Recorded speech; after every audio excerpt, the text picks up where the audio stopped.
Y vamos a empezar definiendo otitis media crónica. Yo la voy a definir como un proceso inflamatorio de la mucosa del oído medio, mucosa y submucosa del oído medio, y es parte de un fenómeno muy dinámico, muy amplio, que incluye algunas de las patologías que ustedes manejan muy frecuentemente en consulta, como la otitis media aguda, pero también la otitis media serosa.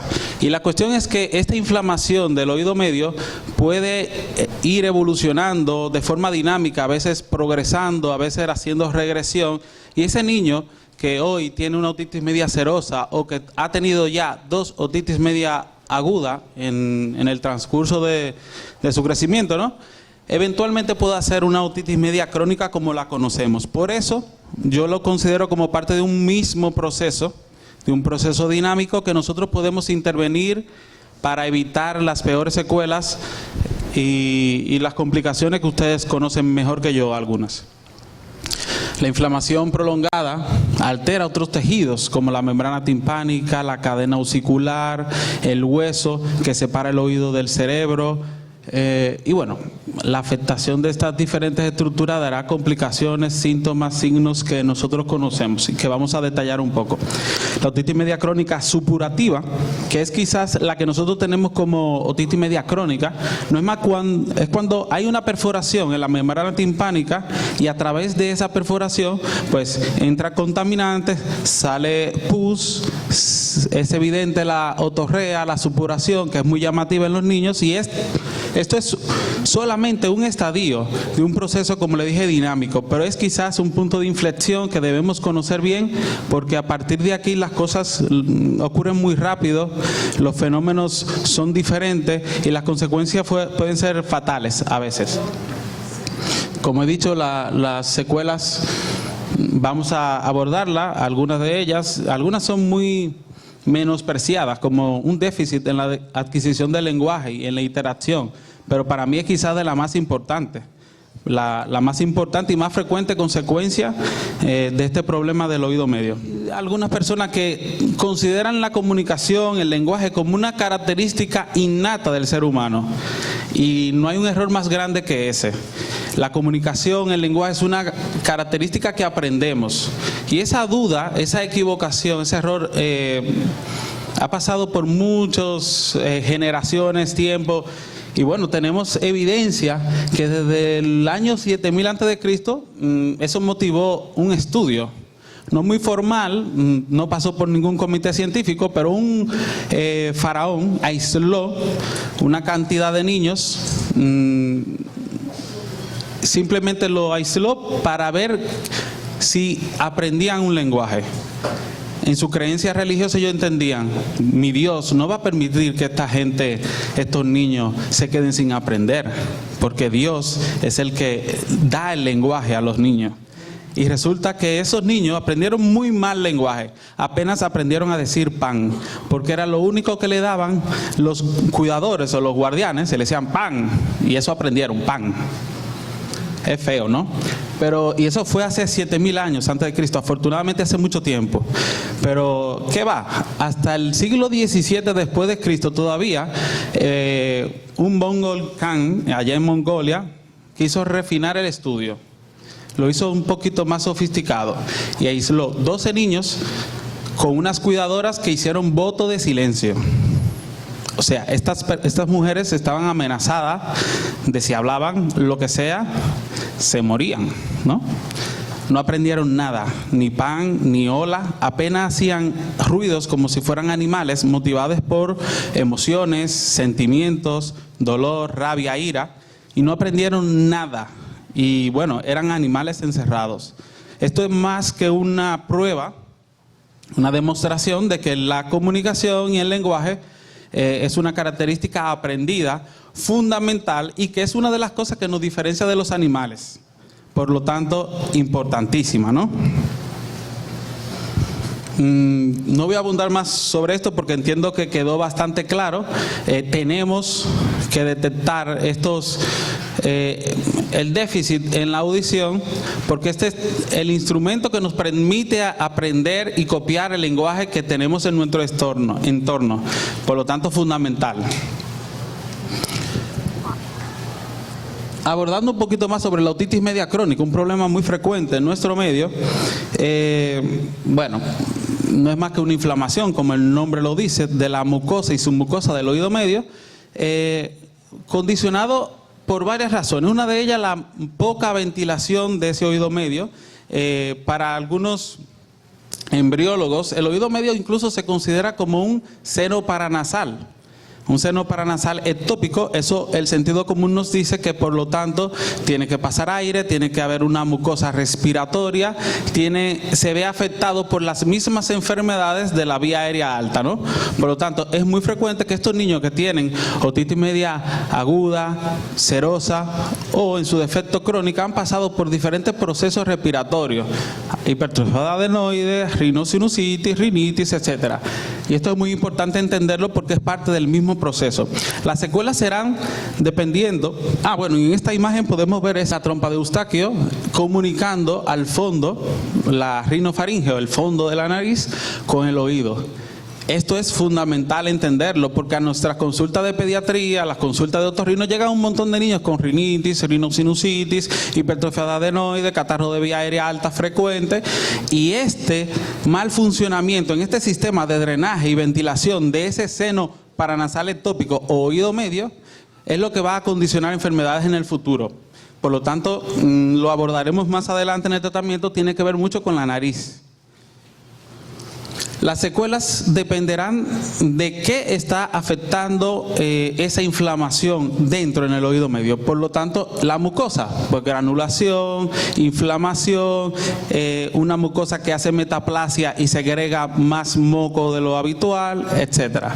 El hueso, erosión, debilidad, comunicación entre el oído, que es una cavidad no estéril con la cavidad craneal, por lo tanto riesgo de meningitis, de abscesos cerebrales y demás.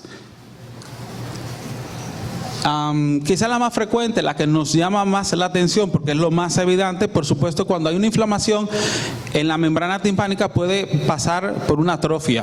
Vemos una membrana débil, una perforación, una cicatrización anómala con una esclerosis o una mancha blanca que no es más que calcificación dentro de la membrana, y todo eso es parte del mismo proceso.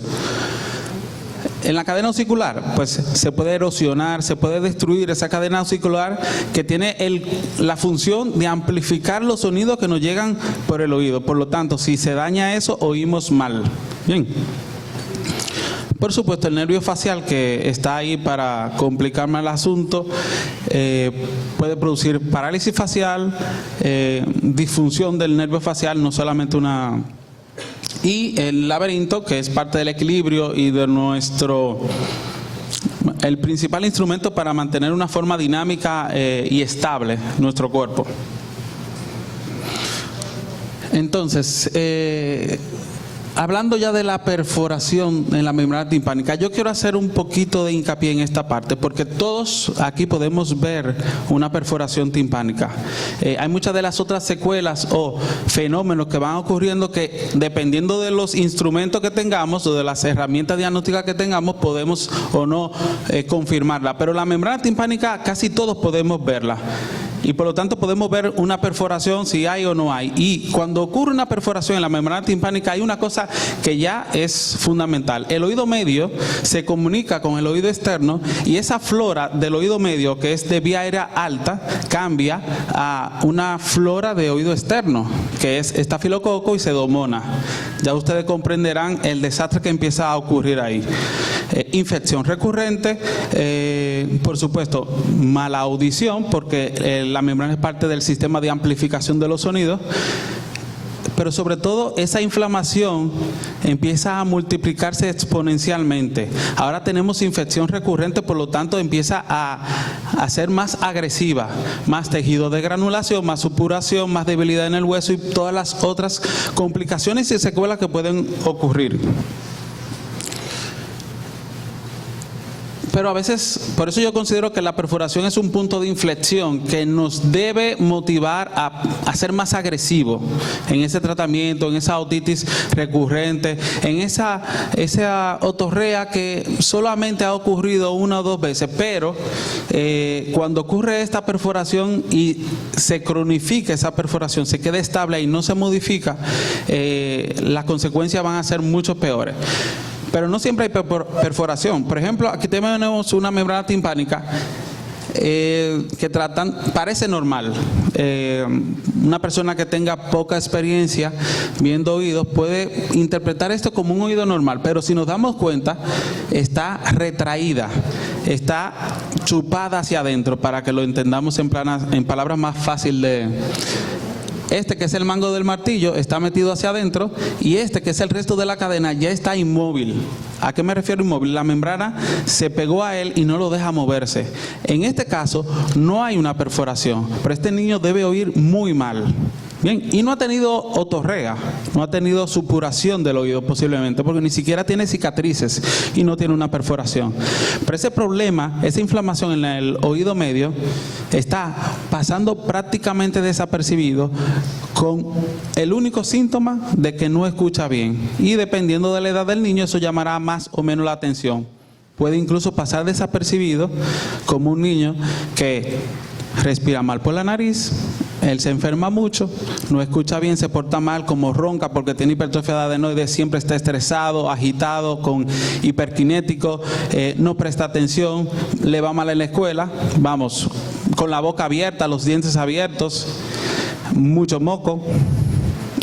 Eso le va creando una etiqueta a ese niño en la frente de se porta mal, es bruto, no obedece, y simplemente tenía un problema nasal que se manifestó con un problema óptico que no fue diagnosticado o que no fue tratado con la agresividad que a veces hay que tratar los problemas, ¿no? Esto es un oído normal, pero no. Aquí vemos otros casos donde igual no hay perforación, no hay otorrea, pero estos son fotos de niños que todos son historias similares. Básicamente o lo mandan del pediatra para hacer tratamiento quirúrgico de las adenoides y nos encontramos que ella tiene esto, o la madre lo manda el profesor porque no escucha bien o cree que no escucha bien, o tiene una mala adquisición del lenguaje, pronuncia palabras mal, o simplemente no presta atención, o es un hallazgo casual. Que quede claro que la otitis media crónica no siempre es tan aparatosa, casi siempre está asociada a otras enfermedades de vía aérea alta, rinitis, rhinosinusitis, no siempre tiene supuración, pero las consecuencias pueden ser catastróficas, como la muerte, o casi como la muerte, con un niño que creció sin trabajo, sin educación, sin una buena estima por su familia y por el entorno que le rodea, porque se portaba mal, no hacía caso y además parecía medio loquito. Es penoso, pero en sociedades como la nuestra a los niños se les estigmatiza, en la frente se le pone un letrero y así crecen. Bien, tenemos que evitar modificar eso. Los criterios de gravedad para derivar un paciente, o bueno, los criterios para referir al otorrino, lo voy a dividir en dos. Criterios de gravedad en el que el otorrino debe ver a ese niño lo antes posible. Por supuesto, la mastoiditis, que ustedes ya la conocen, con abultamiento de la punta de la mastoide, lateralización o despegamiento de la oreja, con o sin otorrea, lo frecuente es que no tenga otorrea. Todo esto en el contexto de un catarro, una infección febril, y a veces si el niño es muy menor, ni siquiera tiene síntomas óticos, ni más bien vómitos. Ustedes saben que los niños pequeños se portan con las enfermedades un poco diferentes a los mayores, saben más que yo de eso. La focalidad neurológica, por supuesto, el meningismo, es signos que nos sugieran que pudiera tener una meningitis o una comunicación entre el oído y el cerebro. Las meninges en los bebés, ya ustedes lo saben más que yo, hay unos estigmas o signos que nos hacen sospechar, y en los niños mayores pues son diferentes y todos hay que conocerlos. A un niño que tenga enfermedad odontológica o sospecha de esto debe ser valorado de forma urgente o preferente por el otorrino. Por supuesto, después de recibir la estabilización que amerita. La afectación del nervio facial. Cualquier niño, bueno, cualquier adulto que tenga una parálisis facial con síntomas o signos otológicos debe recibir una valoración urgente por el otorrino. El nervio facial cruza por varias estructuras del oído y si hay una enfermedad del oído que afecta el nervio facial, lo más probable es que ahí sea el problema. En un niño no vamos a pensar en una ACV o en una enfermedad del sistema nervioso central. Es muy poco frecuente, pero sobre todo es menos frecuente y menos probable si tiene una enfermedad del oído, si le duele el oído, si supura el oído o si los padres creen que escucha mal. Y por supuesto el vértigo en el niño es una cosa rarísima y enfermedad de oído con vértigo, referir al otorrino lo antes posible. Estos son de las secuelas o complicaciones que puede tener la otitis media crónica en un niño y que yo considero que deben ser valoradas inmediatamente. Criterios para derivación diferida. Me refiero con diferida, pues cuando pueda el paciente o el padre, ideal si va con alguna prueba ya avanzada para perder menos tiempo, o si ustedes ya lo han avanzado el estudio, ¿no? La más importante, porque es la más frecuente, la sospecha de hipoacusia o déficit en la adquisición del lenguaje. Niño que nosotros creemos que escucha mal, la madre tiene la ligera sospecha, o yo como médico creo que escucha mal, debe ser referido al otorrino para recibir una valoración oportuna, sobre todo si no ha pasado por un screening. Si es un niño menor, ustedes pueden avanzar esa etapa, pero como en los niños mayores y preadolescentes, el screening se modifica y las causas de hipoacusia son diferentes, entiendo que debe ser remitido al otorrino. Él es la persona idónea para saber qué pruebas va a realizar, confirmar que tiene una integridad y una anatomía de ese oído normal, y bueno, una serie de cosas que el otorrino es quien es capaz de hacerlo, ¿no? La otorrea continua de más de 4 semanas de evolución, o sea, supuración o humedad en el oído de más de 4 semanas, que no mejora con el tratamiento habitual o el que nos suele funcionar.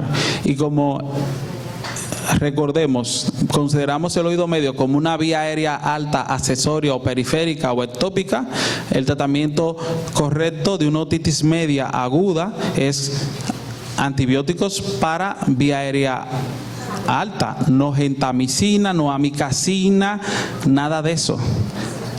El que ustedes saben más que yo de eso. El que les suele funcionar para la vía aérea alta, pues ese mismo. No tiene que ser parenteral, puede ser oral. Vigilancia, y si persiste esa otorrea por más de 4 semanas, debe recibir una valoración por el otorrino. Otorrea intermitente, ese niño que ya ha tenido en su consulta confirmada en la historia clínica 2, 3 otorrea, aunque sean espaciadas en el tiempo y aunque en medias haya tenido un cierre de esa perforación o un oído sano, entre comillas, debe recibir una valoración del otorrino porque posiblemente hay algún factor predisponente o desencadenante de esa otitis media aguda que se está empezando a hacer crónica. Bien, entonces lo ideal, hacer un referimiento, concienciar a los padres para que realmente vayan y avanzar las pruebas que ustedes entiendan que hayan que hacer. Radiografía de adenoides o lo que sea. Y por supuesto, lo que he dicho ahorita, toda perforación en la membrana timpánica que no haya cerrado espontáneamente debe recibir una valoración por el otorrino. Hoy día podemos ofrecerles cierre a esa perforación, da igual la edad, si no se cierra espontáneamente, por lo que he dicho anteriormente.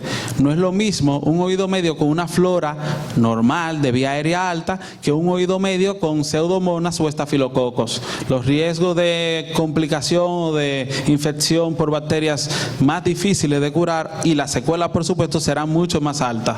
Bien, además de que a un niño es muy difícil decirle no te mojes los oídos, y más si vive en el campo, tiene una pileta, tiene un canal o va al río, no le llega el agua a la casa, el calor que hace, por supuesto, se va a mojar, seguro, sí o sí.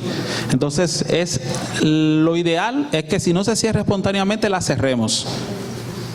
Y hoy eso es posible. El tratamiento, siempre estamos discutiendo que si quirúrgico, que si médico. Esto no es el caso. Aquí lo que vamos a proponer es un tratamiento bimodal, en el que ustedes tienen una intervención importante, una participación fundamental. El tratamiento médico y el rol del pediatra consistirá en secar el oído. Ustedes pueden hacerlo, ya lo han aprendido con la estrategia de IEPI hace muchísimo tiempo que funciona, mechitas, gasa limpia o estériles. Eso no va a lesionar el oído, va a arrastrar un poco, va a abrir el paso para que los medicamentos tópicos entren, ¿no? Por supuesto, si ese paciente, ese niño tiene acceso a un otorrino, es mucho mejor que él vaya a la consulta y mediante instrumentos especializados se le aspire esas secreciones para que el tratamiento llegue inmediatamente a donde tiene que llegar, ¿no? La selección del antibiótico, ya lo hemos hablado con anterioridad. Una perforación producto de una otitis media aguda, el tratamiento es antibióticos para vía aérea alta, los que ustedes manejan, ¿no? Una perforación crónica, intermitente, que ya o una perforación que ya es vieja, esa bacteria que está ahí, lo más seguro que no es la vía aérea alta típica. Ya se ha transformado ese epitelio y ya ha migrado, esa bacteria que estaba en el conducto auditivo externo, ha migrado al oído medio. Bien, por eso son otorreas más supura, abundante, verdosa, apestosa, fétida, estafilococos o pseudomonas. Por lo tanto, el tratamiento será con antibióticos que cubran bien esos gérmenes y sigue estando mal el uso de gentamicina, amikacina de forma parenteral en estos pacientes. Unas gotas, y lo he puesto así sin etiqueta, porque yo quiero que ustedes busquen el laboratorio, la marca que prefieran, pero que tenga ciprofloxacino, por ejemplo, que tiene una excelente cobertura para pseudomonas, que la concentración que va a tener en ese oído es sumamente mayor a un tratamiento parenteral porque es tópico y se va a concentrar justo en el área problema, y además podemos agregarle o no antiinflamatorios como corticoides para desinflamar esa mucosa que está excesivamente inflamada. Recuerden que estamos hablando de otitis media crónica como un proceso inflamatorio, por lo tanto tenemos que desinflamar. Bien. Y esto es fundamental, que se cambie esa, como dice Carlos, ese chivo o esa chuleta. Saquen de ese de las posibilidades que tenemos terapéuticas para la otitis. La mecacina y la gentamicina no son útiles, no son buenas, causan secuelas, y hay otras opciones baratas y efectivas, mucho más efectivas. El manejo de la enfermedad nasal y tubárica para mí es fundamental. Esos niños casi siempre tienen muchos mocos por la nariz, tienen rinitis. Ustedes pueden ir avanzando esa parte.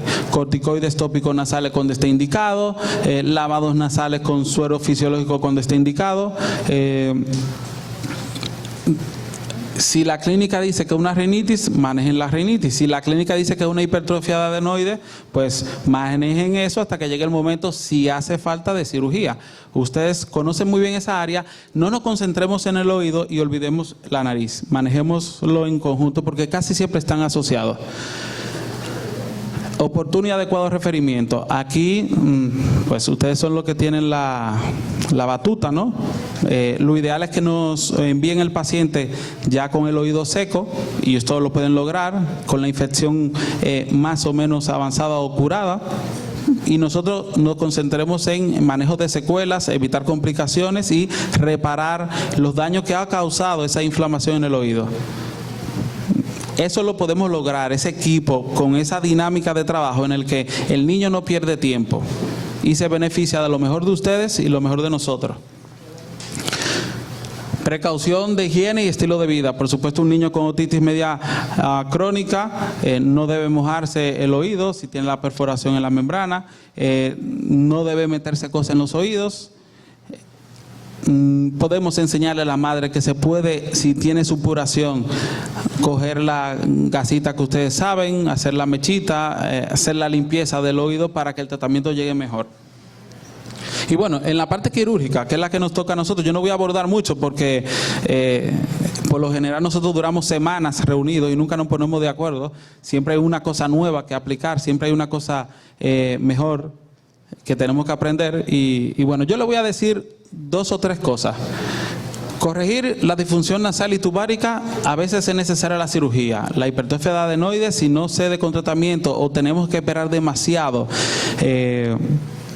porque el niño todavía le falta crecimiento, pues podemos corregir eso con cirugía, mejorar la función tubárica, quitando la obstrucción que tienen esas adenoides.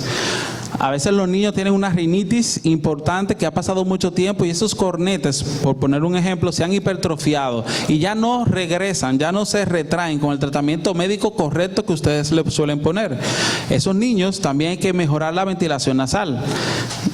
Muchas veces, no muchas, realmente no es tan frecuente, necesitamos poner tratamiento quirúrgico a eso también. Ventilar y sanear la mucosa del oído medio. Eso es parte de nuestro trabajo con cirugía. A veces tenemos que quitar esos granulomas, limpiar, hacer que la ruta de ventilación desde la nariz al oído sea correcta. A veces es tan simple como la membrana timpánica está íntegra, hay mucha inflamación y moco en el oído medio, le ponemos un tubito de ventilación. No siempre es tan agresivo.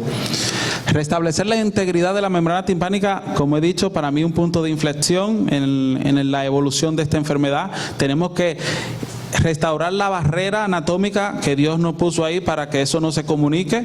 Bien, fundamental, porque el niño no se va a saber cuidar el oído y porque el riesgo es altísimo cuando se tiene una vía de acceso a bacterias como la Pseudomonas y el estafilococo.